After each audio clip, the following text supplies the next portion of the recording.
जय गुरुदेव। और दोस्तों, मेरे चैनल सिद्धि सावर मंत्र में आपका एक बार फिर से हार्दिक स्वागत है। और देखिए, आज का जो विषय है वो विषय बहुत ही महत्वपूर्ण विषय है, साधना के माध्यम से। क्योंकि देखिए, सब लोग साधना करते हैं और सभी के साथ ये प्रॉब्लम भी आती है। तो अब प्रॉब्लम है क्या? तो देखिए, आज मैं आपको विस्तार से इस वीडियो के अंदर समझाऊंगा। आप वीडियो को पूरी देखना, स्किप मत करना, क्योंकि ये जानकारी आपके लिए बहुत ज़्यादा महत्वपूर्ण है अगर आप साधना करते हैं। देखिए, जो साधना नहीं करते उनके लिए तो सब कुछ सामग्री बेकार की है, लेकिन जो करते हैं, जिनको विश्वास है और जो इन चीज़ों को अनुभव कर रहे हैं, उनके लिए बहुत ज़्यादा महत्वपूर्ण है। अब बात आती है यहाँ पर कि भाई विषय क्या है। विषय यह है कि मुझे एक मैसेज आया और मैसेज में एक सवाल उन्होंने मुझसे पूछा और अपनी व्यथा भी कही, जिस चीज़ से वो परेशान है कि गुरुजी प्रणाम, कृपया मुझ पर कृपा करें और मेरी समस्या का हल बताएं। मैं उलझन में रहता हूं कि मेरी उलझन को आप ही सुलझा सकते हैं। मैं एक आपका सब्सक्राइबर हूं और आपकी सभी वीडियो को मैं देखता हूं और मैंने कुछ साधनाएं अभी की हैं, लेकिन हमेशा से मेरे मन में एक प्रश्न रहता है कि क्या साधना के समय हम अपनी पत्नी के साथ संभोग कर सकते हैं। हालांकि जब भी मैंने साधना की है तो मैंने अपनी पत्नी के साथ संभोग नहीं किया, लेकिन कभी कभी कंट्रोल करना मुश्किल हो जाता है। कभी कभी साधना में 3-3 महीने हो जाते हैं बिना पत्नी को छुए हुए, लेकिन कभी कभी जीवन नीरस सा लगता है। इसलिए मेरी समस्या का हल जरूर बताइए। कृपया करके ये बताने का कष्ट करें गुरुवर कि क्या साधना के समय साधना पूर्ण होने के बाद पत्नी के साथ संभोग किया जा सकता है। मैं 3 साल से आपसे जुड़ा हुआ हूँ, लेकिन आज मैंने पहली बार आपसे ये प्रश्न पूछा है। कृपया मेरी समस्या का समाधान करें।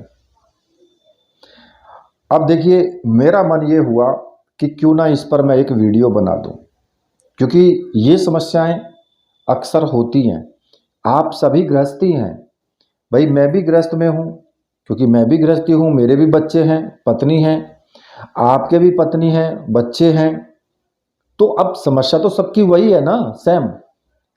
तो देखिए, मैं अपने अनुभव के आधार पर आपको जो भी वीडियो में समझाता हूँ ना, वो अपने अनुभव के आधार पर समझाता हूँ। किसी का लिखा लिखाया, लिखा पढ़ंत, रटा रटाया, मेरे यहाँ सब ये सब काम नहीं होता है। क्योंकि मेरा कोई ऐसा नहीं है कि मैं लिख करके बैठूँ और वही टॉपिक मैं आपको बोलता हुआ चला जाऊँ, ऐसा काम नहीं है। मेरे यहाँ तो सिर्फ गुरुदेव का सीधा सीधा मस्तिष्क में ध्यान रहता है और बस मैं बोलता चला जाता हूँ। अब यहाँ पर मैं आपको समझाऊं कि देखिए, इन्होंने पहला जो पूछा है कि साधना के समय हम पत्नी के साथ संभोग नहीं कर सकते। और यहाँ पर मैं आपको बता दूं कि अगर आप संकल्प लेकर के साधना कर रहे हैं कि मैं 31 दिन की साधना करूंगा, 21 दिन की साधना करूंगा, या 41 दिन की करूंगा, या फिर मैं 1.25 लाख मंत्रों का जाप करूंगा, जब आप संकल्प ले लेते हैं और साधना को शुरू कर देते हैं, उस स्थिति में संभोग करना तो दूर की बात, आप उस बारे में सोच भी नहीं सकते। अगर आप उस बारे में सोचते हैं तो वो गलत है। वहां आपका मानसिक रूप से ब्रह्मचर्य टूट जाता है और उसी के कारण फिर आपको स्वप्न में स्त्री दिखाई देगी। चाहे साधना किसी की कर रहे हो, ये जरूरी नहीं कि साधना तुम हनुमान जी की कर रहे हो या फिर भैरव जी की कर रहे हो या भगवान शिव की है या किसी और देवी देवता की है तो आपको स्त्री नहीं दिखाई देगी, जरूर दिखाई देगी। क्योंकि ये सभी शक्तियां आपस में जुड़ी हैं। सभी शक्तियों के अंडर में जो मेन शक्तियां होती हैं, उनके अंडर में छोटी छोटी और शक्तियां होती हैं, वो सब जुड़ी हुई होती हैं। तो उस स्थिति में वो आदेश दे देते हैं कि जाइए आप इसका ब्रह्मचर्य व्रत खंडित कर दीजिए, क्योंकि इसने गलती कर दी है। अब क्यों हुआ ऐसा? आप तो पूजा कर रहे हो, आप तो उस देव की मान्यता कर रहे हो, फिर उसने आपके साथ ऐसा क्यों किया? क्योंकि उस देव को पता है कोई भी किसी के बंधन में नहीं होना चाहता है। तो इसलिए सब चाहते हैं कि मैं किसी भी व्यक्ति के बंधन में ना रहूं। और आप भी चाहते हैं कि आप किसी का गुलाम बन के रहना चाहेंगे क्या? नहीं, आप सोचेंगे किसी ना किसी तरीके से छुटकारा पाया जाए। तो अब यहां पर वही कंडीशन आती है कि वो देव छुटकारा पाने की कोशिश करते हैं। वो बात अलग है कि उनकी कृपा आपके ऊपर रहेगी, कृपा तो रहेगी, कृपा दृष्टि से तो बिल्कुल नहीं हट सकते हैं वो, क्योंकि आप उनकी पूजा कर रहे हो। लेकिन साक्षात रूप से सामने आ जाना, प्रत्यक्ष हो जाना, उनके लिए फिर सबसे बड़ी चुनौती हो जाती है कि आप जो कुछ मांगेंगे उनको देना पड़ेगा, मजबूरी है फिर उनकी। तो इसलिए वहां पर आप अगर ये गलती करते हैं तो फिर 100% आपका ब्रह्मचर्य व्रत टूटेगा। अब वहां पर आप ना तो कहीं संभोग कर सकते हैं, ना संभोग के बारे में सोच सकते हैं।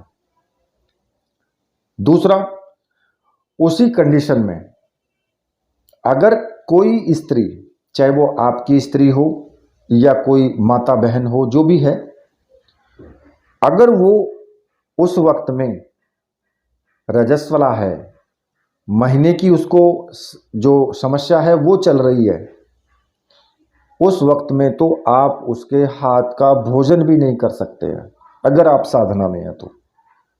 क्योंकि वो उस वक्त में गंदगी में होती है, अछूत में होती है। और उस स्थिति में अगर आप करते हैं, पूजा कर रहे हैं और उनके हाथ का बना हुआ भोजन पानी अगर ग्रहण करते हैं, तो वहाँ भी डर होता है। लेकिन फिर भी किसी के घर में अगर एक ही है बनाने वाली, तो वहाँ आपको इस चीज़ के लिए छूट मिल जाती है, आपको जरूर ये छूट दे दी जाती है कि आप भोजन कर सकते हैं। क्यों? क्योंकि स्त्रियों को भी छूट होती है। अगर वो साधना कर रही हैं और साधना के बीच में अगर उनको पीरियड की समस्या आ जाती है, मान लिया कि उन्होंने 10 दिन साधना कर ली और 11वें दिन उनको पीरियड आ गया, 5 दिन बाद उनकी ये समस्या खत्म हो गई और वो संकल्प लेके साधना कर रही थी, साधना थी 21 दिन की, तो अब उन्होंने तो 10 ही दिन कर पाए वो, इसका मतलब तो साधना बीच में टूट गई। लेकिन ऐसा नहीं होता है, उनको ये गॉड गिफ्ट होता है कि अगर वो 5 दिन ठीक होने के बाद फिर अगर वो साधना करती हैं तो उनकी साधना वहीं से प्रारंभ होगी जहां पर उन्होंने छोड़ी थी। यानी 10 दिन के बाद में 11वां दिन उनका काउंट होगा। तो ये उनको छूट होती है इसमें।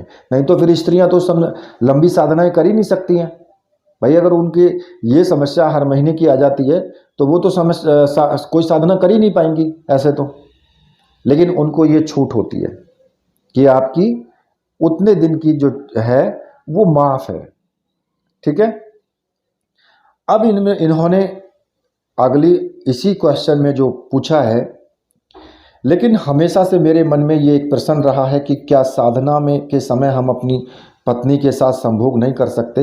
हालांकि मैंने जब भी साधना किया तो मैंने अपनी पत्नी के साथ संभोग नहीं किया, ये अच्छी बात है। लेकिन कभी कभी कंट्रोल करना मुश्किल हो जाता है। कभी कभी साधना में 3-3 महीने भी हो जाते हैं बिना पत्नी को छुए हुए। अब देखिए, मैं यहाँ पर आपको एक बात बता दूं कि अगर आप साधना नॉर्मली कर रहे हो कि आपने कोई संकल्प नहीं लिया, केवल आपको मंत्र जाप करना है, प्रतिदिन मंत्र जाप कर रहे हो, 5 माला, 1 माला, 2 माला, और मतलब डेली का रूटीन है, तो उस स्थिति में आपको कोई भी नियम फॉलो करने की आवश्यकता नहीं है। आपको जरूरत नहीं है कि आप ब्रह्मचर्य व्रत का पालन करो, कोई आवश्यकता नहीं है। 1 माला 2 माला करते रहिए और अपने जो गृहस्थ जीवन है उसको भी आप निभाते रहिए। लेकिन अब दूसरी चीज यहां पर आ जाती है कि मान लिया कि आपने साधना में 3-3 महीना, 1-1 महीना लगातार आप साधना कर रहे हो, एक साधना पूरी होती है तुरंत दूसरी साधना स्टार्ट कर देते हैं। तो देखिए, मैं आपको बताऊं कि गृहस्थ जीवन है आपका, आप कोई सन्यासी नहीं हो, ना कोई महात्मा हो कि भाई आपकी शादी नहीं हुई, आप तो ब्रह्मचारी हो।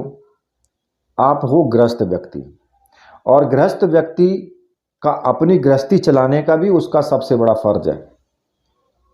क्योंकि गृहस्थ आश्रम को सबसे बड़ा आश्रम बताया गया है। जिस व्यक्ति ने भगवान के कार्य में सहयोग किया और भगवान का नाम भी लिया, उससे बड़ा तो कोई है ही नहीं। क्यों?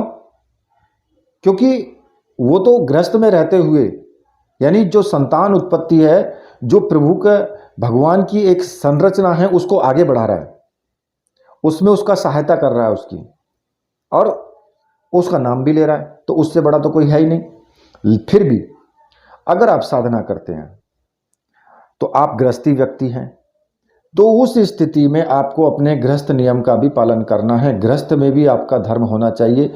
बच्चों को पढ़ाना है, लिखाना है, उनकी जीविका के लिए पैसे भी आपको कमाने हैं। कहाँ से होगा फिर, अगर आप रात दिन साधनाओं में लगे रहोगे तो? फिर आपकी जो धर्म पत्नी है, उनकी भी कुछ इच्छाएं हैं, उनकी भी कुछ पूर्तियां हैं, जरूरतें हैं, कैसे पूरी करोगे भाई?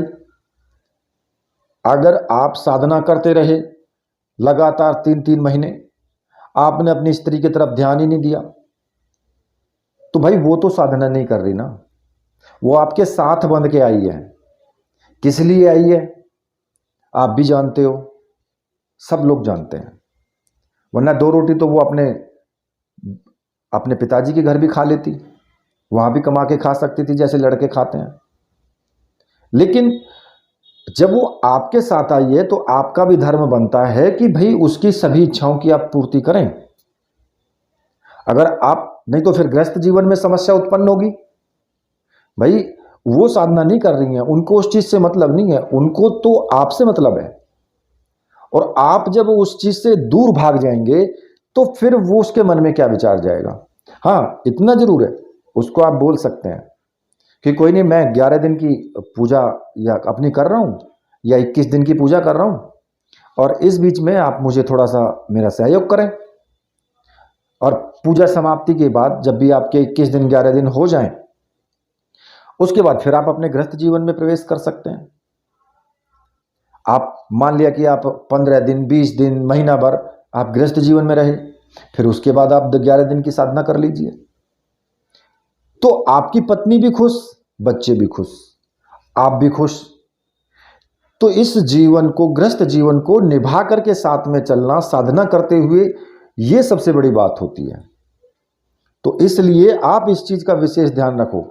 तो भाई अब जब आप ये कह रहे हो कि 3-3 महीने साधना कर रहे हो लगातार, आप अपनी पत्नी को भी नहीं छू पा रहे हो, तो उसके मन में क्या विचार जाएंगे, क्या समस्याएं उत्पन्न होगी, वो क्या सोचेगी, किस लिए वो आपके साथ बंधी है।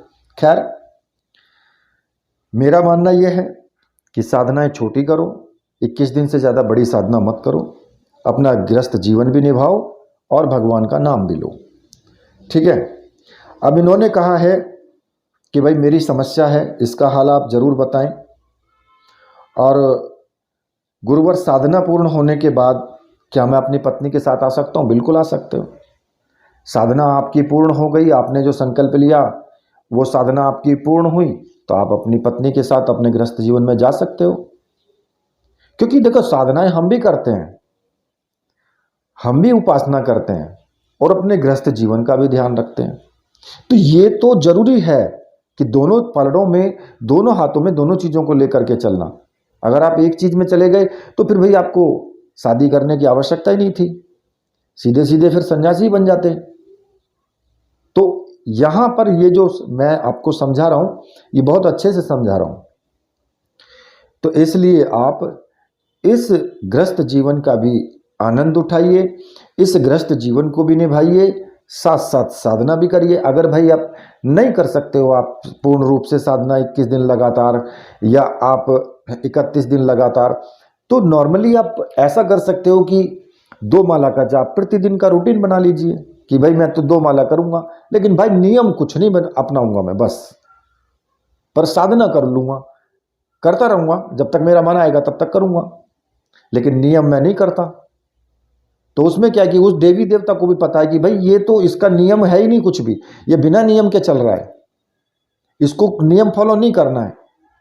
फिर वो उसका ध्यान उसी तरफ से रहेगा कि आप नियम फॉलो नहीं कर रहे हो, उसी तरह तरह से आपको पूरा आशीर्वाद मिलेगा उसका।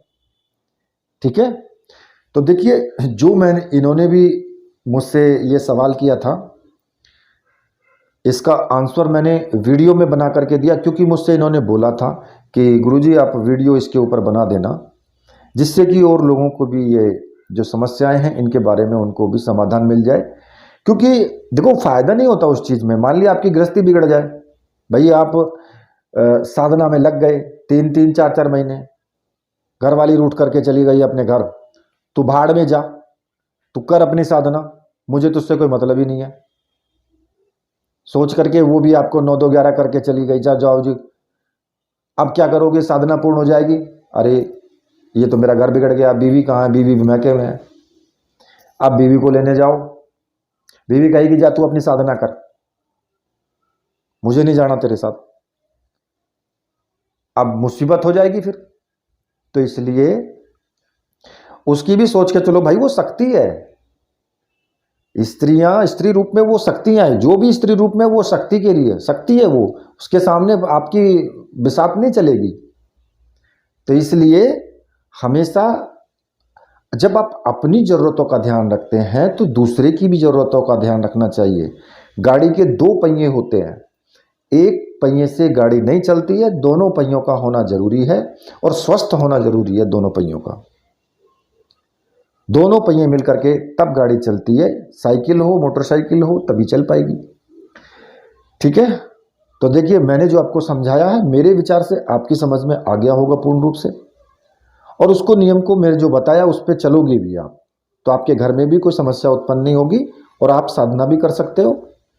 ठीक है, तो इसी के साथ अब मैं वीडियो को यहीं पर समाप्त करता हूँ।